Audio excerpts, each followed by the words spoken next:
संबलपुर जिले में घटी जाइछि अभावनीय घटना।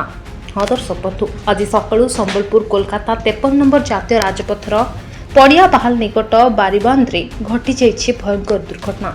जातीय राजपथ कड़े थिबा घर भितर पशिगला ट्रक। घर भितर ट्रक पशि माँ और 2.5 वर्षर शिशु उपरे चढ़ी जाइछि। तेबे घटनास्थल में मां मृत्यु होइथिबा बेले 2.5 वर्षर शिशु गुरुतर आहत होइछन्ति। शिशुटी को चिकित्सा पई बुर्ला भीमसारे भर्ती करा जाइछि। तेबे आज सकाळु सकाळु एभଳି भयंकर दुर्घटनार खबर सामना को आसीछि। तेबे द्रुत गति आसुथबा ट्रकटी रास्ता कड़े थिबा घर भितर पशि जाइथिला। घटना को केन्द्र करी अंचलवासी शव रखी जातीय राजपथ अवरोध करछन्ति। तेबे घटनास्थल सदर थाना पुलिस पहुंची तदंत आरंभ करिछि। संबलपुर अजित तृप्तिमय पंडांक रिपोर्ट, हिरांचल लाइव।